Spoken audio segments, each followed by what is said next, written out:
everyone, good evening. Welcome. Everybody can hear me in the back there? Yes. I wanted to just start by welcoming everyone and thanking you for joining us here this evening. My name is Diana Bannon and I'm a school counselor here at Birchen Park Middle School. And on behalf of the East Long Meadow Youth Safety Committee, I'd like to thank you for taking time out to be with us tonight. For those of you that are not familiar with the East Long Meadow Youth Safety Committee, we consist of volunteers here from our district, including our superintendent, Gordon Smith, and our East Long Meadow Police Department, who has joined us here this evening, and I do want to just say thank you. We have our Chief of Police, Jeffrey DeLessio, here. We have our previous Chief of Police as well, Doug Mellis, and we also have our Resource Officer, Mike Healy, as well as his team, Alex Sarah, who's also here, as well as Dan Atwater, and they are all part of the school resource team. So thank you guys for being here and joining us and collaborating with the East Long Meadow Youth Safety Committee. So what we do is we meet monthly and we discuss safety issues that concern our youth and ways that we can raise awareness, not only for students, but also for parents. So tonight we have a really great program planned for you, and it's in collaboration with the Hampden County District Attorney's Office. So we're very pleased to be able to welcome the Community Safety and Outreach Program that specializes in coming out to the community to also raise awareness about how to keep your children safe. Just a few housekeeping things. We do have bathrooms that are right out this first exit door here to the left that you were able to use. The presentation tonight at the very end will consist of a raffle. We want to thank you for your time, so we're hoping that when you came in that you were able to just write down your name, and we will be doing the raffle at the end. You do have to be present in order to win, so hopefully you'll stick around till the end. And lastly, there's also going to be just a survey that we'd like you to fill out just to tell us about what you thought of the evening, of what went well, what you think we could have done differently, and just whether or not there's ideas and feedback about some future presentations that the East Long Meadow Youth Safety Committee could also put on. So the evening is going to consist of a presentation from the Hampden County District Attorney's Office, and it will inform you on social media safety. So we're going to be discussing the most popular and current apps that students are using right now. We're also going to discuss how predators can access adolescents online, as well as ways that you can monitor your child's social media and encourage and teach them ways to be safe with social media. So we're going to get started, and without further ado, I just want to introduce our first presenter, which is Tony Simmons. He is the director of the Hampden County District Attorney, the Community Safety and Outreach Program. So can we please give a warm welcome to Tony Simmons?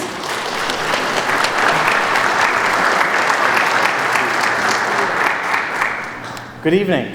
It's nice to see a nice crowd out here. So today we're here to talk about social media. First of all, my name is Tony Simmons, as was mentioned. I am director of the Community Safety and Outreach Unit. And members of my team, Magda Colonna here, and also Ms. Gina Anasama, who will be giving you the presentation tonight on social media. One of our main goals is prevention. We work with schools-age students all the way from second grade to high school level, and even now we're starting a college program. And the whole idea is we cannot pretend that we know what kids know. And if we don't know what kids know, how do we know how to help them? How do we help them? We have youth helping us help them. Our Youth Advisory Board are made up of members of Hampden County, high schools throughout Hampden County, 23 towns and cities throughout Hampden County. We have about 64 members, and their main goal is to advise us as to the issues and concerns that face youth today. We have several topics we've talked about. I can proudly say that our Youth Advisory Board was talking about vaping 2 years ago, and we have a video that was very important that folks should watch in terms of not only what they said as their concern or what they predicted as will be the issues today. They've talked about stress and issues around stress, and they've given us advice on how parents are given advice on how parents should look at their high school students in a way that's not judgmental when they say they're stressed out, in a way that says, I understand that you're stressed out as a high school student, not, you don't know what stress is about, I have to work every single day, you have no idea what stress is about. Because we hear some of those responses, and when we delve into the issues and concerns that youth face, even as what we found middle school, 6th, 7th, and 8th, it is horrendous when it comes to social media. It really is. And I'll get on that in a minute. What happened was, when we were trying to figure out social media, and we were trying to look at different programs, we said, what are the age groups that we need to work with? And we have a nice program that they do with the second and third graders called NetSmart's Clicky, NetSmart's Fun Cartoon Presentation, but we didn't know how to have those conversations in a way that can affect middle school students. So last year we did a study. We went to 8 middle school students around Hamden County and asked them pointed questions around social media. And the stuff that we came up with is eye-opening. We're going to have a presentation and a video that's going to be coming out in January, but a couple of things of note.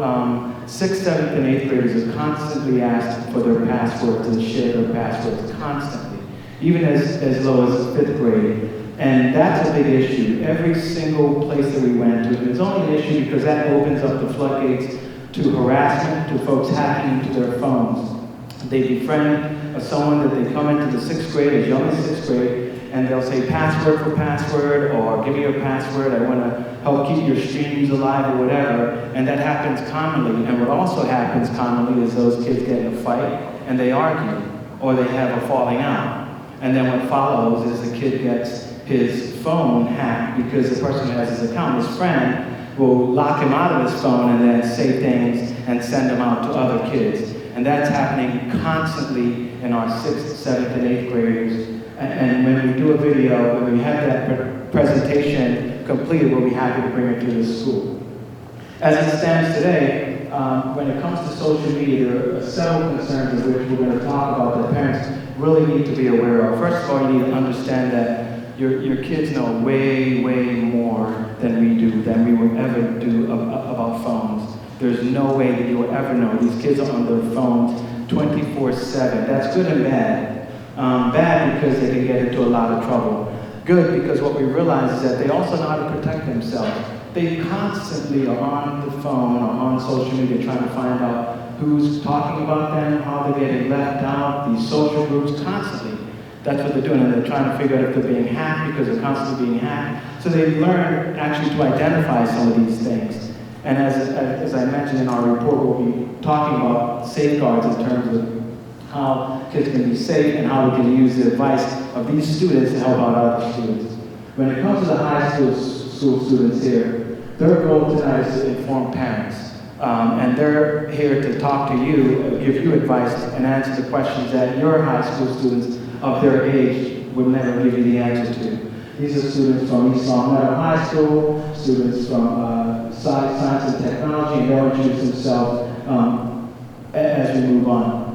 Without further ado, this information that you're about to hear is going to be presented by Gina Khan is very, very important. We're going to have a panel discussion, and we're also going to have a prosecutor here that's going to give you some information, especially legal advice when it comes to if your child gets in trouble, especially when it comes to sharing photos. So without further ado, let's invite Gina Ansamo, Community Safety Outreach Specialist, to start the presentation.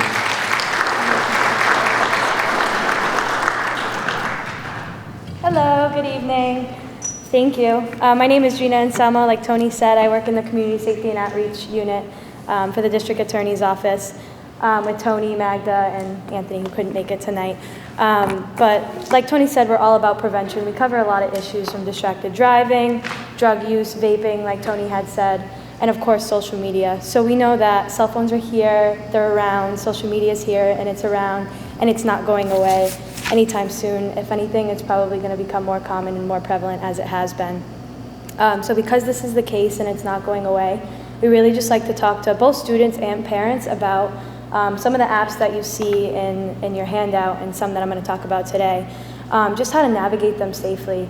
Instead of kind of telling them, put your phone down or, get rid of your phone, we know it's not going to happen. So we just like to talk about safety concerns, how to use them safely and with precautions, right? So this is some of the basics that, of course, you guys all know, just ways to access the internet: computers and e-readers, laptops, cell phones, MP3 players, gaming consoles. Cell phones are the most common way that youth are accessing the internet. And we also like to emphasize gaming consoles too, because when you think of gaming consoles, you don't really think of, maybe communicating with other people, strangers. You kind of just think of playing games and having fun. So all these devices are able to connect to Wi-Fi, connect to the internet, and download all those applications that are available in the App Store. Just real quick, an application, definition. It's just a software program that runs on your device. So all applications, whether it's that calculator, your internet, whatever it may be, if you use Facebook, those are all applications. Sometimes it's difficult to keep up with them because they're always not only being updated every week, but there's also new applications every day, every week. So sometimes it's hard to keep up with what children are using and what those apps are actually capable of. Generation Z, again, real quick, is the youngest generation today, sometimes called I generation. The youngest generation born between 1995 and 2015, so roughly an age range of about 4 to 22 years old. Something that's important to note is that this generation doesn't remember a time before the cell phone. It's all they know. So they're really the firstborn into a digital everything world. Just a statistic here, 95% of Generation Z, of the ones that are 13 to 22 years old, currently have a cell phone, which is an overwhelming amount, right? So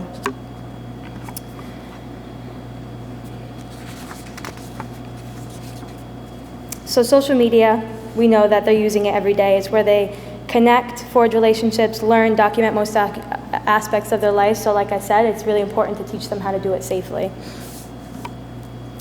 Two of the most popular apps that kids are using today are Instagram and Snapchat, and I'm sure many of you, if not all of you, are aware with what these apps are capable of.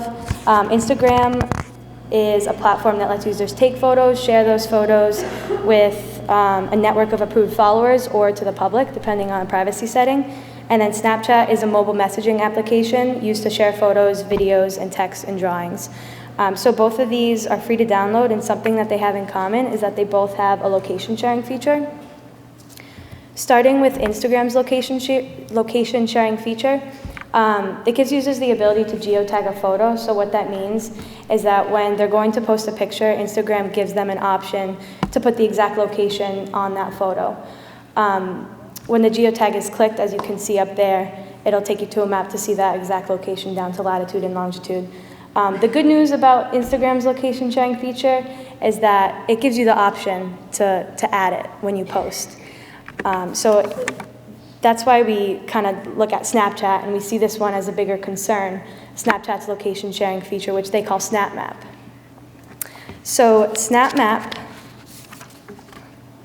is uses mobile phone technology to find out where its users are and then draws them on a map in real time. So you can browse a map, you can see where your friends are, where they were last seen. So although Snapchat mentions sharing a user's location, it's a little vague on what that means. So what it is actually doing is that when someone opens the Snapchat app, this location sharing feature will update that location. So someone doesn't have to be writing messages on the app or taking photos and sending them. They just have to click on that Snapchat app, and it'll update that location in real time. So much so that it even knows if you're driving, and it'll put you in a car on the map.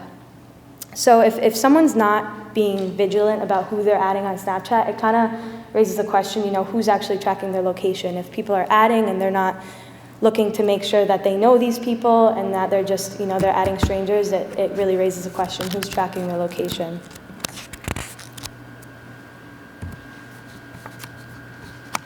So SnapMap is one of the two features that is very concerning about the Snapchat app. The second feature is that idea that Snapchat messages, and I'm sure you've heard this before, is that they disappear forever once they're sent, the drawings and the photos, that they disappear forever after the timer It'll give users an ability to put a timer on it, so they put 5 seconds and they send it to someone, and then after 5 seconds it just disappears forever. So that's usually the common belief that kids think when they're using the app.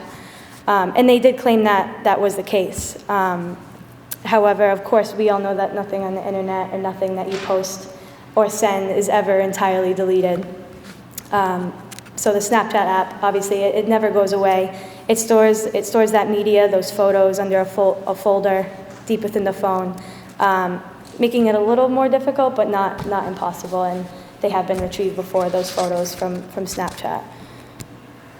So that just really emphasizes that idea that nothing on the phone is ever entirely deleted, especially on the Snapchat app, who claims that's the case. And Snapchat was ultimately fined by the Federal Trade Commission for deceptive practices regarding this feature. So because that's the common belief about the Snapchat app within youth, is that these photos are disappearing. They typically use the Snapchat app to send nude photos of themselves, a term that you've heard sexting before. And sexting has serious consequences for individuals. Taking the photos, sharing the photos. The photos are considered child pornography. And that'll be something that we talk a little bit about in the panel discussion as far as the laws regarding all this. But as a result of this, sending and forwarding these messages is technically considered a felony when individuals are under 18. And not to mention, when you send a photo, there's no guarantee that it's not going to get around. Especially on Snapchat, when you send the photo, and I'm sure you've all heard of the term, the screenshot before, is that recipients can screenshot those photos, and the person sending them doesn't have control over whether they can give that recipient the ability to Snapchat the photo, and you don't know where it's going to end up. Our Youth Advisory Board, who's here today, we have a couple members, they made a video last year, and it's called Your Photo, Your Fate. And it kind of depicts the consequences of sending these nude photos in high school. And they created this project last year because they knew that this was very prevalent, and it was something going on in their high schools that they wanted to address. So I'm going to play that video. It's about 2 minutes.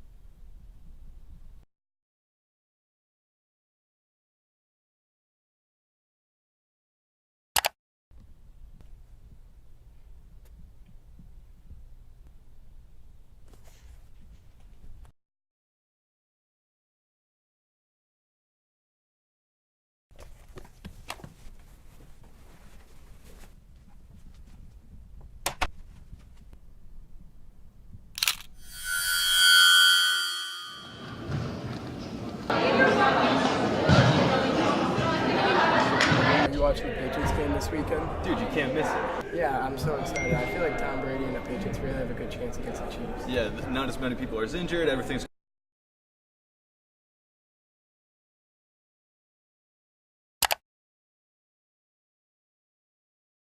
going well. We've beaten the Chiefs the last couple times. It's going to go great. Yo, check this out. Yo, you got to send that to me.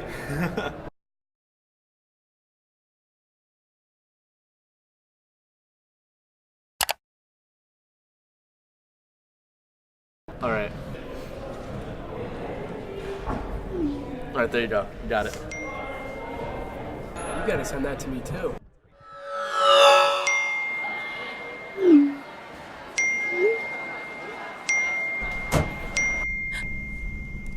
Is she serious?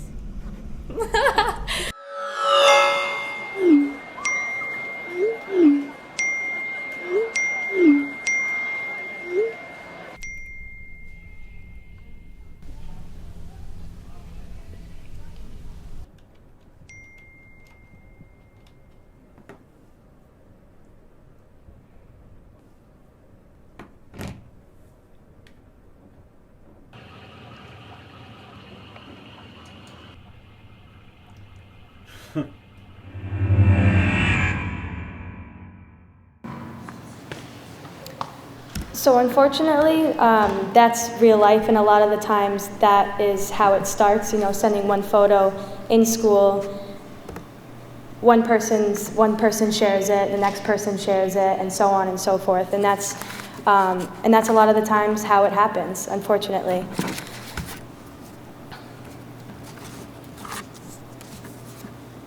And not to mention, in these situations with youth today and social media, we tend to see that a lot of kids are using social media to almost perceive their self-worth, to determine their self-worth. They're using it. I have a little statistic up here. 42% of Generation Z feels that social media has a direct impact about how they feel about themselves. And popularity in particular, especially with the Instagram app and the Snapchat app, and you can see how many likes you have, or you can see how many people are viewing your story. It just actually occurred in my mind with the Instagram app, just a quick update. It had been happening so much, a lot of people using the amount of likes under a photo to determine how popular they are. Instagram actually made an update where it doesn't say the number of likes anymore, so it'll just say, this person and a couple others, or others liked the photo. Granted, you can click on it and you can see a list of people that liked it, but I think it's a step in the right direction, and hopefully that lifts some stress off of some teens.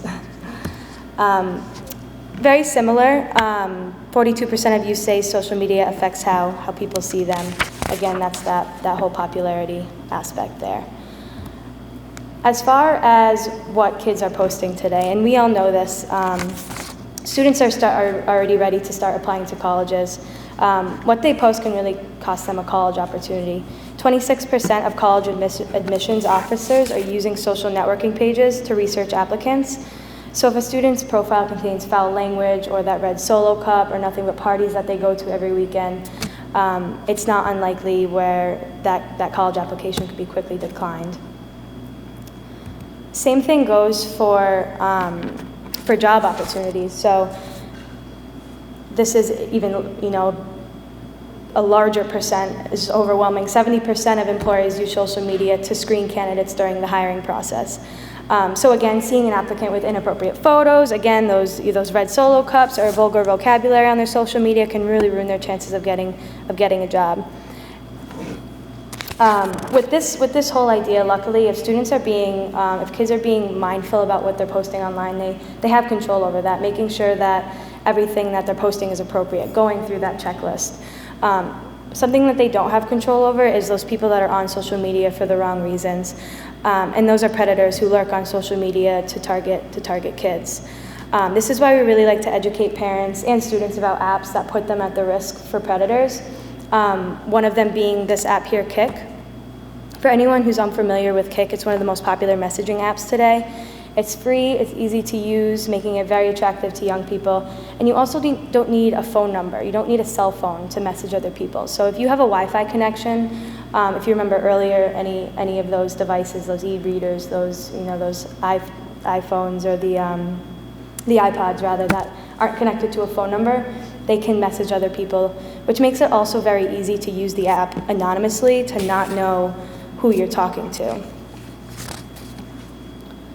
So because it can be used anonymously, it's not uncommon for users to receive unsolicited sexual messages through the app. In 2016, the New York Times reported that the app had become an increasing concern for law enforcement officials, with a number of instances where predators had used the app to exchange child pornography, send explicit messages, arrange meetings with minors. So that anonymous aspect really makes it easy for youth to not know the identity of who they're talking to. And the whole age requirement for the app, it's 17 years or older. But when signing up for Kik, it just simply asks, how old are you? And it's very easy to lie. So much so that if you put, I'm 14 years old, you put the year in there, it'll say you're too young, you just go back and change the year, and you have access to the app. Tinder raises the same concern here because of its ability to message strangers, and the whole point of the app, it honestly promotes that idea, is talk to strangers and meet new people. It's a smartphone dating app. It accesses the phone's GPS information to retrieve profiles from other Tinder users nearby. So it'll get profiles from up to as close to 1 mile away. And so it'll show a person's profile, and that user can either swipe left if they're not interested or swipe right if they're interested. So if two users swipe right on each other, that'll be a match, and then it gives them the ability to message each other privately. So to arrange a meeting, send photos, whatever, in that private message.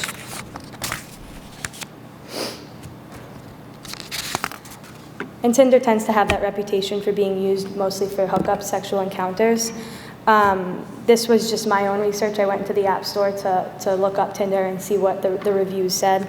The App Store has warnings. So this was a quote from the App Store that it warned of mild sexual content and nudity, mild profanity, crude humor, and frequent and intense, mature, and suggestive themes. So just taking into consideration how many young people are on the app, 13.5 million 13 to 17-year-olds active. So when predators, even with this Tinder, same thing with the age requirement, very easy to lie. When you put your age in, it'll give you other users who are right around the same age, so it kind of gives, say I'm 70 years old, I can put in, okay, I'm 16, and then I have all the access to those 16-year-olds in my area as close to 1 mile away. When predators have the ability to talk with minors and they use a certain technique called grooming. Grooming is essentially befriending and establishing an emotional connection with a child for the purposes of abuse, with an objective to meet in person. Children at any age, elementary, middle, high school, are of course at risk. They don't usually just jump into abuse. It'll usually start with a friendly relationship, try to start a friendship. And this is why it's super important when it comes to things like Snapchat and Instagram, that people are being really careful that they're not posting too much. If someone can pick up so quickly on, favorite, just things that you like, places that you're going, especially with that Snap Map feature, places that you're going, things that you like, someone could use that stuff to create a friendship, to try and establish that relationship. And that's kind of how grooming starts.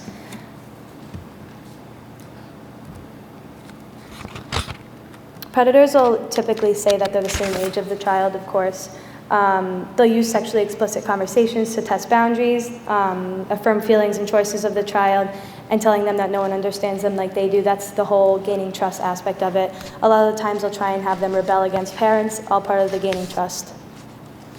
So that's why it's super important just to be aware, not only parents, but kids, to be aware of the apps that they're downloading and what they're capable of, and how easy it is for someone to say that they're someone that they're not.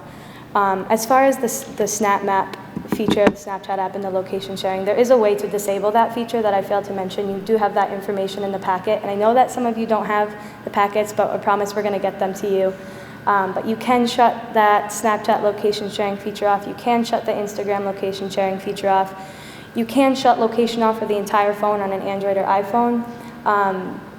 This might not be the best option because you can't use a GPS, and if you are a parent that tracks your child's location, whether it be through Find My Friends or anything like that, since their location is off, you wouldn't be able to do that. So we recommend disabling the Snap Map feature and disabling that Instagram sharing feature. So again, apps like Tinder and Kik, main purpose of messaging strangers, meeting new people. When it comes to Fortnite is a fun game meant to have fun, right? So you don't really think that there may be predators lurking on Fortnite. For anyone that's unaware of what Fortnite is, if you've heard of it, it's very popular today. It's a survival game where 100 people fight to be the last person standing. Free, cartoon-like characters, played on any device that connects to Wi-Fi, so whether we were looking at before, whether it's that e-reader, that iPhone, or the gaming console, it's very easily accessible. The video games welcome players aged 12 and above, and it gives the users the ability to text and voice chat. And the National Crime Agency had revealed that predators had been using that text and voice chat to arrange meetings with minors. And there is another sheet in the packet that you can do just to take some precautions if you know anyone that is playing Fortnite or likes the Fortnite game. A lot of the information too that Tony had mentioned earlier that we're starting this social media, this video for the middle school students, and we talked to them a lot about these apps and what they see online, and a lot of the conversation, it always went towards cyberbullying, it went towards harassment. And so this is going to be the last topic that I cover, but the students that we spoke to, so we went to 8 schools around Hampden County, and we talked to about maybe 100 middle school students between 6th, 7th, and 8th. We got a pretty good representation of the county, of the middle school age range, and Tony had mentioned a lot of the things that we had learned. We learned the whole idea of password hacking, the whole idea of, I don't know if he had mentioned exposed pages, but we learned about exposed pages where students are making Instagram pages called fake Instagrams or called Finstas, and they're using them for the sole purpose to expose people, to post pictures that are embarrassing, whether they're screenshots of text messages, or we even heard that some of them are hubs for nude photos to embarrass students in school. And a lot about the password information, and we really learned that a lot of this cyberbullying, a lot of this stuff, maybe it could be prevented. Maybe if we talk to kids, if we tell them, don't share your password, and if we inform them what happens when that nude photo goes out and that it doesn't disappear on Snapchat, maybe we can prevent a lot of this stuff from happening. And that was something that we really learned from the students. And another thing that we learned is that they all think that something that would really help them is if they had some type of program, if they had a program in their school that they could go to, that they knew these other kids had gone through that, or maybe they knew that that these people who were bystanders before are now starting to stick up for people who are going through these things, and they want to create an alliance, or they want to create a program where they know someone has their back. And I think that was something that kind of rung true for us too. So that's what we've kind of been challenging students. We say, challenge you to create that alliance, stand up for your friend. Because if you get, it starts with 5 students, it now becomes 15 students, it becomes 20 students, and now you have this whole group of people that rejects this idea of bullying. And how does a bully when they have, their strength in numbers, right? So that's kind of something that we've been advocating for and that we've been learning from our students. And that was the whole idea of the bystander, and encouraging them to become upstanders, to say something, and to not let that happen, and to really help the victim. So we covered a lot of information, and there is also a lot of information in the packet there that we're going to get to the rest of you that weren't able to get them. I think just the most important part is just being aware of these apps, that even if kids are being careful about what they're doing online, it's still very easy for them to get in some type of trouble or be at risk for whatever it may be, inappropriate content or predators. So I think that is our main takeaway, but I do want to open up a panel discussion with our Youth Advisory Board students, and we have an Assistant District Attorney with us today from the Special Victims Unit who's going to talk a little bit about that whole your photo, your fate situation. And we know that happens a lot, and I know the kids know that happens a lot because they hear the rumors, and they're in the schools and they know. So I'm going to call up Johanna Marjorie to talk a little bit about that situation. And hi, I'm going to give you this. Okay, awesome. Thank you. Hi everyone, my name is Johanna Marjison. I am an Assistant District Attorney with the Hampden County District Attorney's Office. I am a new member of the Domestic Violence and Special Victims Unit, and I'm also an East Meadow alum. So I went to Berkeley Park. So it's great to be back. I went to Berkeley Park. I graduated from East Meadow High School, so it's good to be here. Good to be able to talk to you all. I think the students here really have the wealth of knowledge.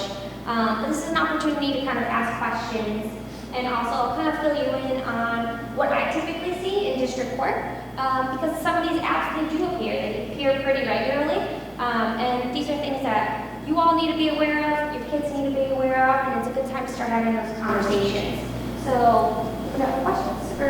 Yeah, if you could go over some of because that situation that we saw in the video, and we know that happens a lot, what are the laws in regards to, what's happening when that photo's taken, what's happening when that photo's sent out and shared, and is that something that you see a lot, especially in the unit? So yes, so let's start back with that video, which was a great video, by the way, very impressive. But that's a real life situation. It happens pretty regularly. You'll see people in a dating relationship. It could be an 18-year-old with a 15-year-old. It could be even younger students, and they're asking someone to take a picture or send them a picture. And you're right, that's child pornography. The possession not only is on the person who is requesting it, who now has it on their phone after requesting it, and could be, and has enticed or procured or has encouraged someone to take that photograph, but also the person that took the photograph. So it's an interesting situation because now you have a youth or a child taking a photograph of themselves, either in the nude or in a sexual position, and they're not only holding on to that photograph which already puts them in jeopardy, but they're sharing it with each other. And I think the point of all these apps and the point of our phones nowadays is that it's very, very easy to share all this very quickly. We've had cases regarding Snapchat that comes up a lot, an idea that these images go away quickly. They don't. These are easily restored, these have come back before, so this is a problem that I think children need to be aware of. That it's not just once it's on your phone, you also have sharing it with others and you're sharing child pornography. So that's kind of the concern that we see happening a lot, and it's a real issue. So you know, for instance, dissemination of child content. 16-year-old sends her boyfriend a naked image of herself, and a boyfriend sends it to his 3 closest friends, basically what we saw in the video. The boyfriend could also be in trouble under that statute because he's disseminated child content to his friends. Those are other minors, but he's still sharing that. And there's some serious penalties for that. That includes a felony with $10,000 to $50,000 fine, as well as between 10 to 20 years in prison. And that's it. That's just kind of a sampling of what's going on. I don't know if you guys have questions about the laws or what I see on the day-to-day. I can tell you apps such as Fortnite and gaming apps, those happen a lot. In the context of bullying, we've had cases where situations where people are using those apps to make threats, to harass people. And those are serious charges, and those come through district court, and they're arraigned, and we treat them very seriously.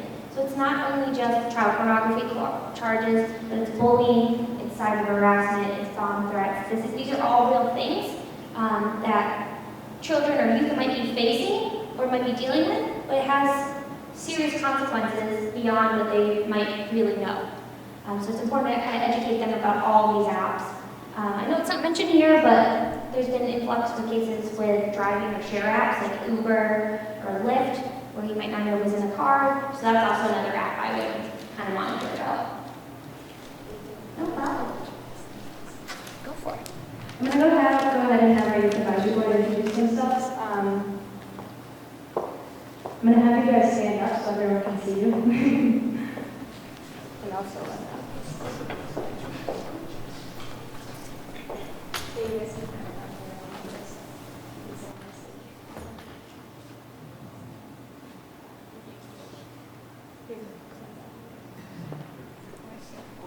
Or should I go further down? Stand up. That's perfect.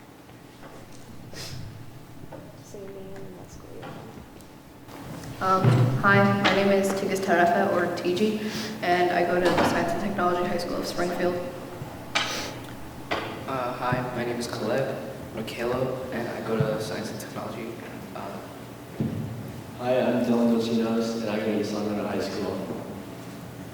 I'm Alex Kurgitsky, and I go to Ventura High School. Hi, I'm Jose Aponte, and I go to Palmer. Hi, I'm Mary Alvey, or I go to East Long Meadow High School. So these students really help us out a lot in social media and even in creating this presentation. You know, they're students in handicaps and they're really able to tell us, you know, these are the apps that the kids are using and this is what's going on. And so they're super helpful, especially when it comes to putting together these types of presentations. Does anyone have any questions for the students at all? I'd like to open it up. They're very, very smart.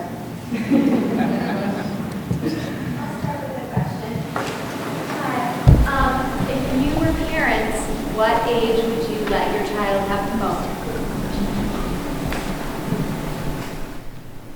So I got my phone when I was 10, which is pretty young, but my parents trusted me, and I feel like if you were to give your phone to your kid when they're young, to definitely establish boundaries. So like I wasn't allowed to have social media until I was 13, and my parents would check my phone when I was younger, but as I got older, we developed trust,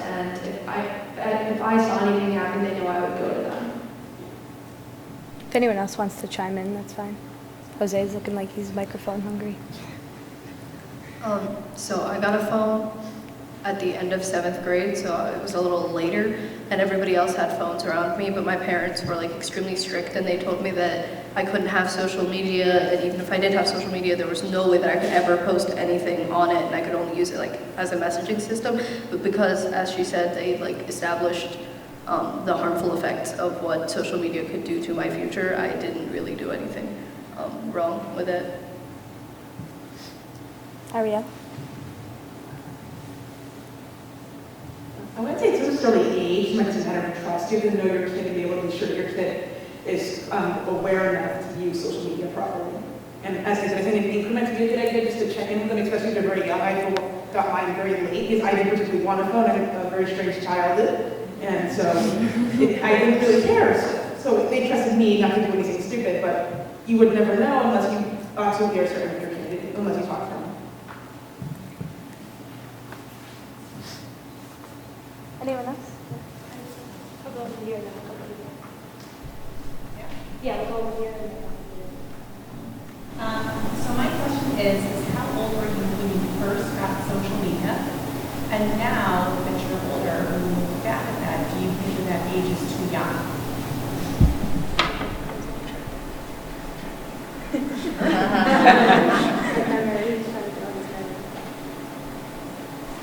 Come back to you, Jose. Yeah.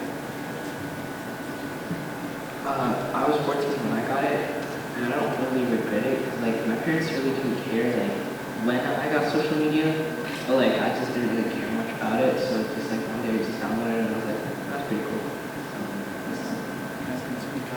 I got social media pretty late because I had an iPhone 4 for a while, and I didn't have enough space to download everything. But I think it worked out well for me because I just wasn't distracted with social media at a young age, and it just kind of gave me time to mature a little bit before I had access to that.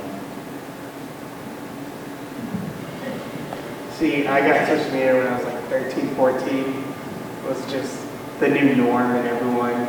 So I'm like, I'll hop onto a trend. And when I look back at it, I built so much trust and so much friendships through social media and all those times. So when I go back, I'm like, yeah, it was a good experience because I get all these new friends now. And as a senior, I step out and I communicate to everybody.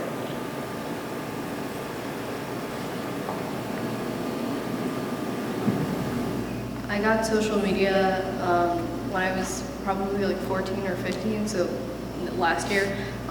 And I think what was really important for me when I got social media was that I had like a strong sense of self, because I know a lot of people who've gotten social media like at a very early age, and they kind of lost their way in a way. Like they just forgot what they wanted to do in their life because they were so impacted by everything that they were seeing, because they would see like these models and these like unrealistic expectations of life, and then they would just want that instead of thinking about reality. So I think it just depends on the maturity level and the sense of self of the individual that you were giving social media to. Yeah. I think I saw someone over here. Was it you? Yeah. So you guys are in high school and you've developed a relationship with social media. As a parent, you guys know more than me right now in terms of social media. How do I know what to look for as in terms of something that should be alarming or might be disturbing? How do I know what to look for but with the caveat that I do have a trust relationship with my child, but if she's naive as well about what might be difficult to explain to a parent, what would be a way for me to look for it? I feel like the first thing is that like if you ever are to check your child's phone and they're hesitant at first, there definitely is something for you to look for. For example, like if you say like, can I check your phone? They're like, oh, give me 5 more minutes. They're deleting some stuff they don't want you to see. So I would definitely like check if it's like an iPhone. I don't know if like Samsung's have it, but like folders, if there's like, for example, like if they have a photography folder, to make sure you scroll through it to see if there's any apps that they're hiding. and like recently deleted photos or like even, Alex, do you know about the calculator? oh yeah, I do. There's also this like app called Calculator Plus.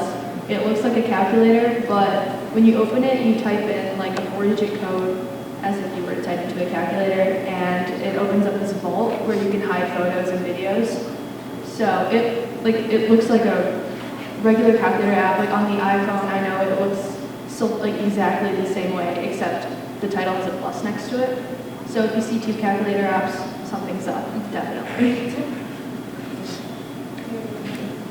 Another thing, if your kid is like really attached to his phone, like he won't leave it alone near you. He always has to like take it before he goes to another room. You might be a little worried that, or she might be a little worried that you're gonna look at it. That's just. A combination of both things they said. On top of the Calculator Plus, there are also apps where you can use, like, if there's like fingerprint reading like on your phone, you can have it so that every single app, including like your settings that you open, you first have to put in your fingerprints before you can open it, so like no one else can open it except you. But like it kind of really like depends on like what he said with how much they're on their phone.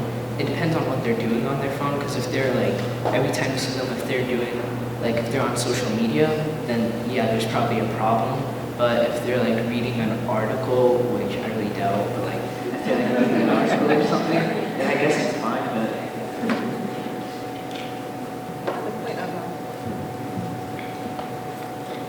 And what you said about a trusting relationship with your child and you're sure that they trust you in turn? Yeah. I think you should try and maintain that relationship and try and have a dialogue about social media. Because if you can talk to them about it, they can talk to you and not hiding and saying, I don't think you have that much to worry about, frankly. It's not good to be overly restricted or to not trust your child. And that actually creates more hiding and more secrets. I'll tell you, I know students who are just bluntly not allowed to use social media at my age, at older. And I mean, I don't know how much older you can get, because at some point you're just going to be 18 and you're not going to know how to use it. You're going to be unable to understand what you can and what you can't put on it. So I just think you should try and maintain a conversation. I think it's the best measure. I think on top of like paying attention to what they do is paying attention to how they are around you and around your family, not just on their phone, but how they are as a person around you, because they can be in their room 24/7, so that's another thing to look for, of what they're doing in their room, what they're viewing on their phone, what are they sending, what are they receiving. So I think also on top of like checking what they're doing is what their body language is around the house and around activities. Do we have any other? Well, I had an experience with a student who was approached, and I don't know the logistics, while he was gaming. Someone reached out to him through someone he had met through gaming. Has anybody had any experiences with that, and could they comment? I mean, gaming can be a concern, and like with my understanding of the major problems with it, I know a kid that said some stuff, like just while playing Xbox with his friends, and it was recorded and sent to the school, and he got into some trouble for it. So just tell your kids to watch what they say while playing Xbox, or any other game console. No, that wasn't what I meant. What I meant was, has anybody been kind of sought after and predatory?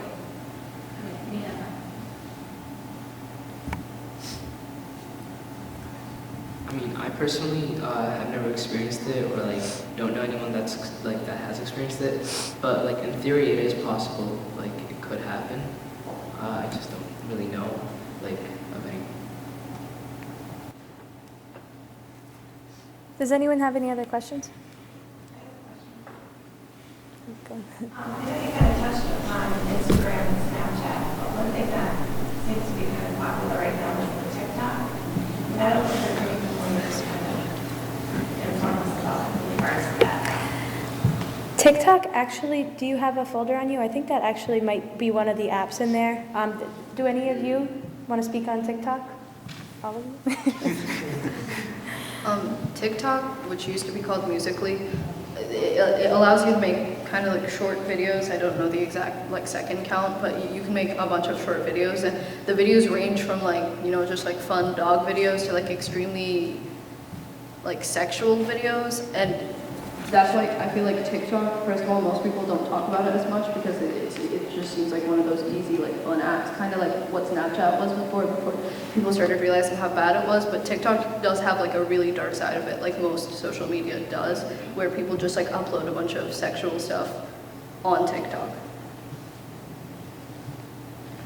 Kind of to elaborate on that, at first, like when you take a look at TikTok, it's kind of like there's just a bunch of cringy memes on it, you know, just like songs, and I try to stay away from it because, like I said, it's cringy. But for somebody that does have the app, I really wouldn't be surprised if they have encountered some inappropriate or sexual video or post that shouldn't really belong on there according to the guidelines, but is. And I think that's with a lot of social media that sometimes the guidelines can't really stop the people from posting what they post, because since there are like millions of people on it, it's kind of hard to keep track of everybody.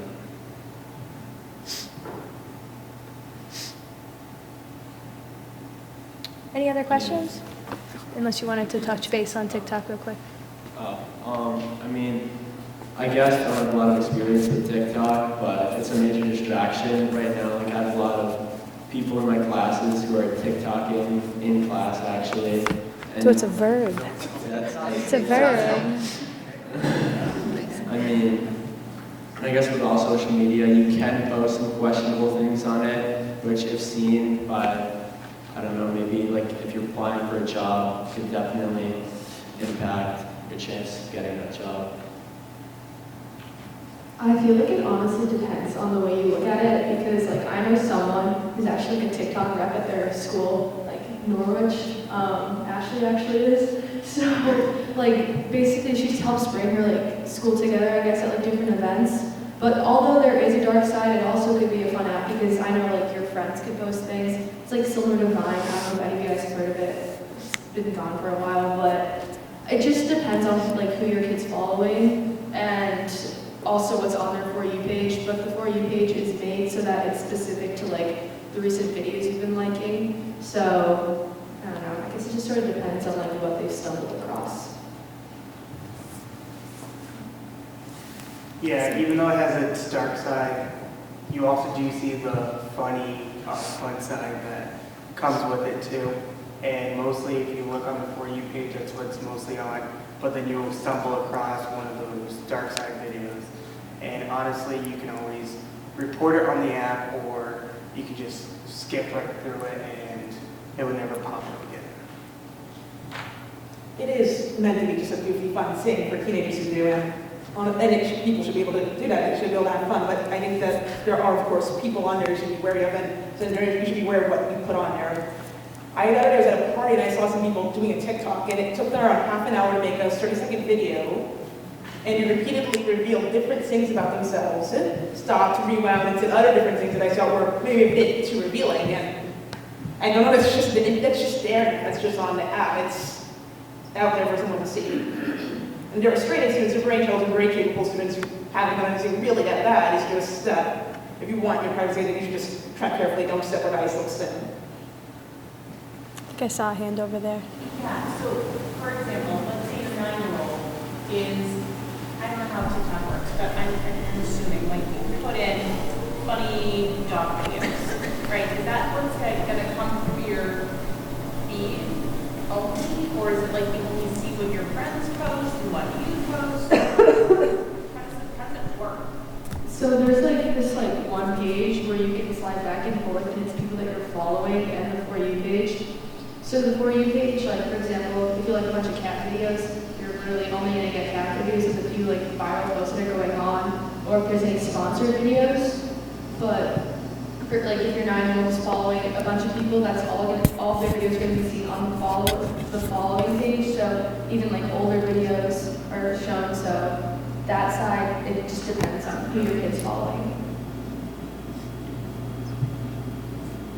Mostly for your 9-year-old, it's going to be any video that is popular all over the world, because that's most videos that they receive throughout their page, and they'll stumble upon their friends here and there.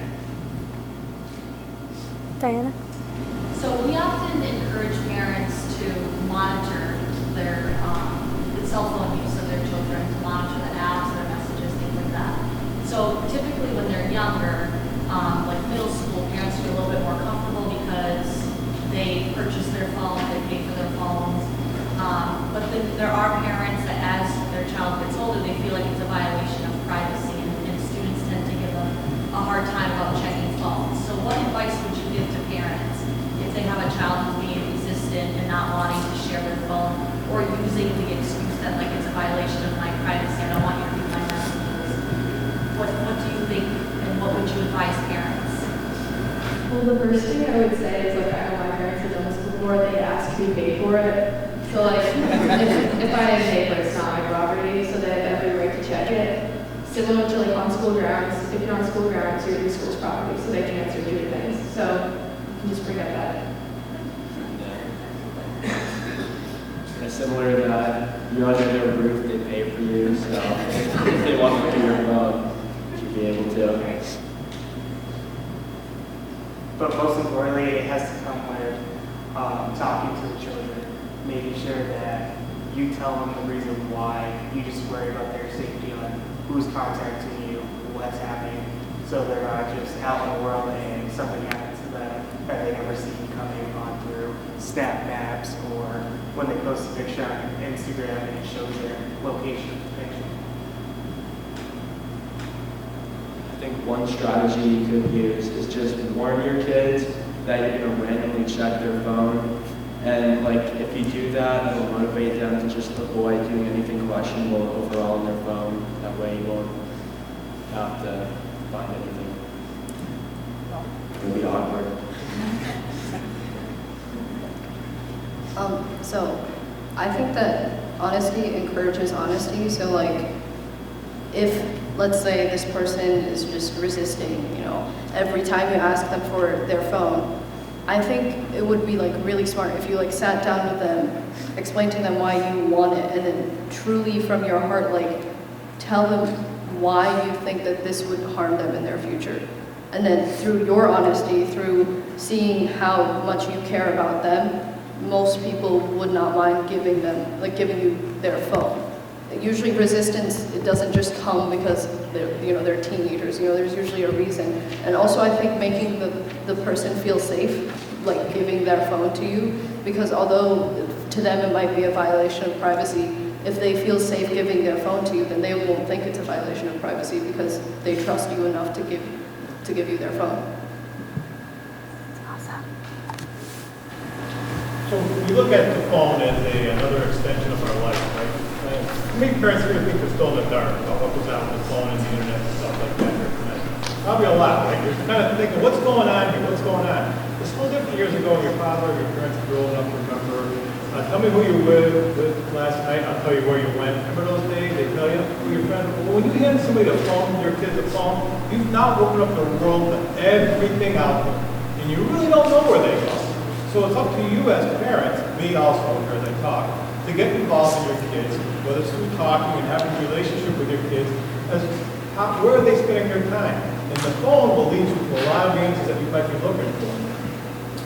We talk about trust here tonight and stuff like that. How many guys, I think you started answering, it was a matter of trust when you got your phone, right? How many of you distrusted your parents when you gave the phone, you dishonored that trust they gave you? You messed up with the phone, you did something wrong with it. How many? Out of here, right, you guys? Honestly. Were you all angels, halos over your head, you did all the right things? For most kids, it's going to be a problem. The trust is, you extend the trust to them, but the trust doesn't come back to you. It's only reasonable because they're kids. So now you have to take that under consideration as you move forward and give this phone to the kids and how they're going to look at life. So how did you guys know about all these apps? How did you find out about these apps, all these Tinders and all this Tinder and all that other stuff that's out there? How did you guys learn about that? Through your social network, right? Other friends, right? Friends are using their phone all day long. Somehow you guys all have a network together. Well, you as parents don't have the time to do that unless you're up there all night long. But you got to start doing that. You have to put a little time into what you gave your kid. You gave your kid a cell phone. You gave them a window to the world. In order for you to learn about what goes on with that cell phone, you also have to be on the internet and doing your own network by yourself or with your parents And just search the internet. Search out 10 most badly apps kids use today, or something simple. Plug in anything you want on the internet, you'll get an answer. So you as parents can arm yourself with the information that they've got, so you can fight the battle with them. I say the word fight in a polite term, but the idea is you have the information you need to attack your kid's problem, so when it does, hopefully you can nip it in the bud before it becomes a problem, and we get involved. Because the last thing you want to do is have the police involved in your kid's life. That's not a good thing. So understand that when you give them that phone, just like you give them a car, before you drove them around in the car, right? They didn't have a license. You knew where they were. They were in the seat next to you. As soon as they got their license, you didn't know where they were going. You kind of had an idea where they were going, but you really didn't know where they were going. So this is the same thing with the phone. You're losing a little bit more control when you give them the phone, so you have to stay on top of that. And all I want to stress to you tonight is, I hear that word trust being thrown around. It's not a bad thing. You need to have a relationship with your kid. I get it all day long. But you also need to have the understanding that you guys are kids too. You didn't tell your parents everything. So when they tell you just check my phone and see what's going on, there's secret apps on there that you know, like the calculator. Now, if your son or daughter's not going to tell you about that calculator app, if you don't know about it, they're going to give you the phone and say, here, check my phone. Well, everything's underneath that calculator app. And they figure you're not going to figure it out. So then when you look at the phone, everything looks hunky-dory, you give it back to them, everything's good. Okay, thank you very much. Little did you know that that app was on there with all the information that you didn't want to see, that they were hiding from. So basically what you've got to do is educate yourself through the internet. Take your time to get on the internet, do the search, plug it in. It's simple stuff. It'll kick back. Just like all the garbage on there will kick back if you look for it. And once you understand, once they start tracking on your phone, it's a tool that you can also use for helping where your kids are tracking. It's not a bad thing. So I just want to throw that out there for you. But trust is a two-way street, but understand you were kids once and you understand the trust factor with your parents. It sounds good when you're talking amongst yourself, but at the same time, the reality is there's a network of guys out there. They have their social media that they are bound to with peer pressure and stuff like that. Sometimes it overtakes family situations. I just want to put that out there. Thank you. Yeah, that's another thing. The app stores, I remember I had mentioned when I was talking about the Tinder app and go to the app store and look at that, they'll give you a warning of what to expect with it, what is on there. So just doing research, you have to Google is very helpful. Does anyone have any, we'll take this one, does anyone, I don't see if anyone has any questions for assistant district attorney as well. Yeah, we can hear the kids now. Yeah, no, so I, believe it or not, did do some interesting research just because it was an article I think that came out on MSN, and it was talking about what different symbols mean in combination, like, like a smiley face with some, like, it was like a language of emojis, like emoji language. Like, where can one go to see, like, how do you learn about if you put these two things together, it means, you know, do this or whatever. Urban Dictionary. Okay. If you're ever curious about a phrase, definitely go there. But some of it's vulgar. Heads up. Oh, I was shocked. Yeah. I was just like, oh my gosh. I think that's on a T-shirt somewhere, and that means not what that T-shirt means.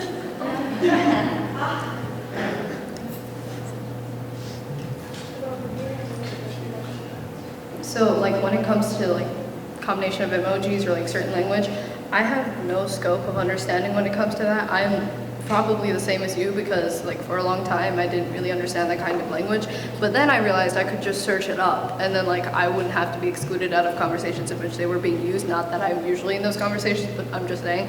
So if you search it up anywhere, sometimes even if you go to the images, it'll say it because now in our culture, memes are a thing, so memes will have the images in them and then they will define them as a joke of oh, this is what our generation does now. So it's actually very easy to find the definitions of those.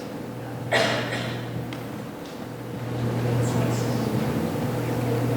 just want to share with you. We have older siblings and younger ones. We use our older ones. Use their phones and tablets. Smart. They can tell us if we should be concerned.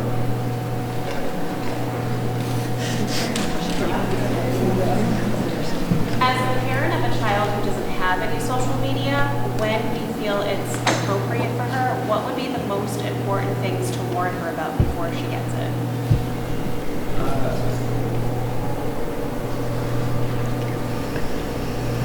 The number one thing that would be between Instagram, Twitter, Snapchat, and all that would be to keep your accounts private at all costs.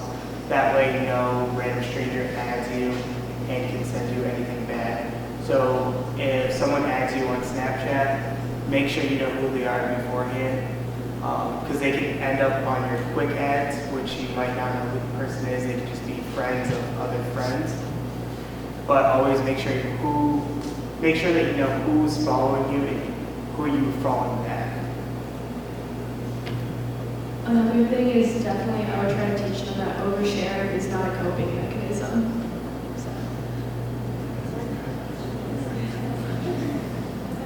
The biggest reason why I don't do anything irresponsible or immature on social media is because I understand the importance of how that will affect you in your future, and I'm very invested in getting into colleges, like, up there colleges, so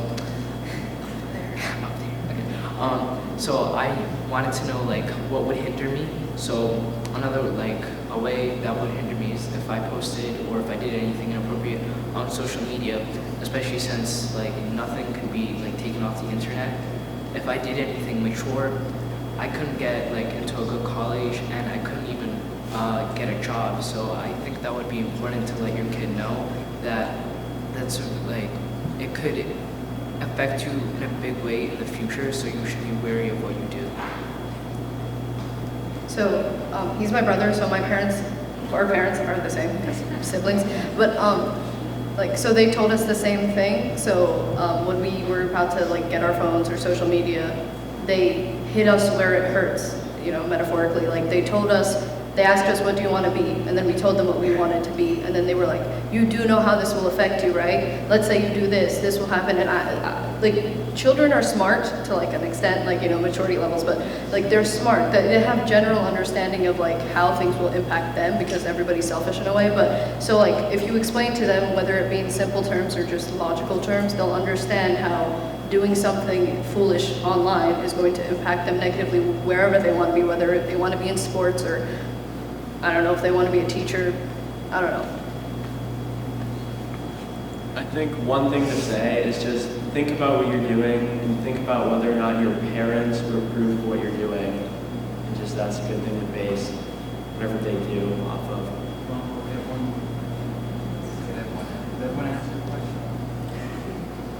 Essentially what they said, don't tag anyone you don't know, don't let anyone you don't know tag you, and sync. You have to make sure that your kid knows when to sync before they put something on themselves. It can tag them the rest of their life, they'll follow them, and that's not something you want.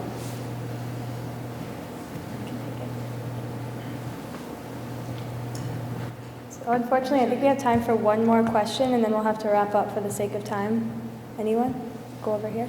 Is there an app that's not popular now that's going to be the next big thing? Well, we're not investors. What do you guys think? I'm not sure. No? Everything like TikTok, but. Well, there you have it.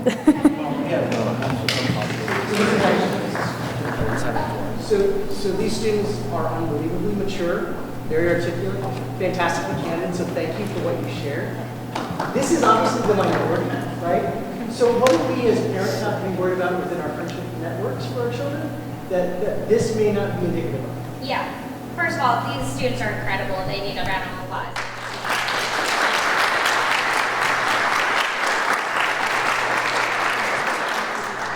And let me just put this out there, as a representative of the entire community, I would be out of a job, we don't have much to do.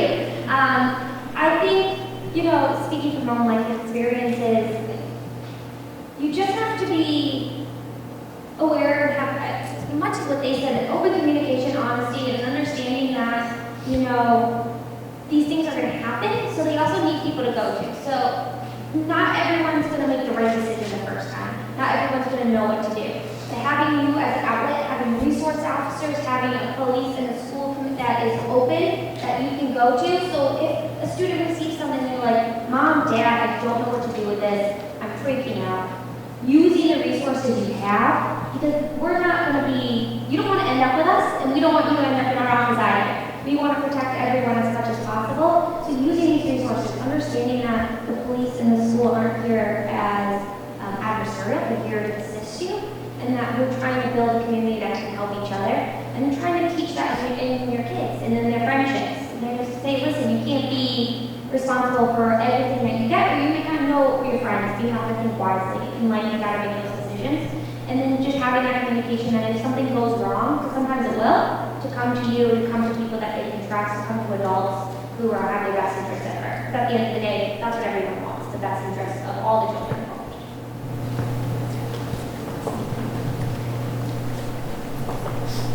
So clearly, these kids are awesome. They're an absolute asset to our office. We really appreciate you guys coming. Thank you. And also, you guys, thank you so much. It's really great to see a community like this to come out to like this whole piece of social media. So thank you guys.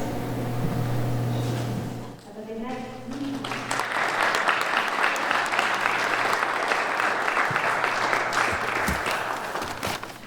All right, everybody, before we wrap up, I do want to just, give a few things. I want to thank LCAT for being here this evening, so everything's being videotaped. We also have a Youth Safety Committee link on our East Long Meadow District page, so anytime if you're not able to attend an event, LCAT has been generous enough to join us and to videotape it, and you can access any of the videos from previous events on the East Long Meadow site. You just type in Youth Safety Committee. So thank you for being here today. I also want to thank the police department for joining us and sharing feedback.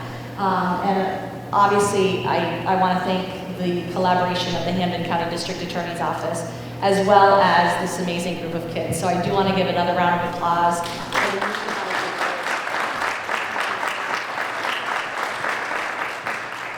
We hope that you will be able to leave here this evening with feeling like you have a little bit more information on what are the new and latest apps that students are using, and hopefully to be able to at least walk away from here knowing that if you had questions about social media or whether or not it's appropriate to give your child, at this age, a cell phone, I just want to encourage you guys, it is a family decision. I don't think that there is a right or wrong age of when you make that decision, but it needs to be a decision that you make as a family. There needs to be ground rules around what having a cell phone means, the responsibility that comes with it, and of course the consequences that could happen, but also, like students have just shared, to be able to have that trust in the relationship that if something is happening and they do feel like they don't know, what to do with a certain situation, that they can come to you and talk to you about it, and that you're going to be open. And if they have that understanding that we're giving you this, this cell phone, it comes with a lot of responsibility, and something, eventually prepare them that they should expect that something could happen, and what do they do at that point? And really it's to be able to trust you and to talk to you. So we hope that you're leaving here with some new knowledge, that some strategies, and hopefully some information. If you didn't get a packet, we have some extra packets over here.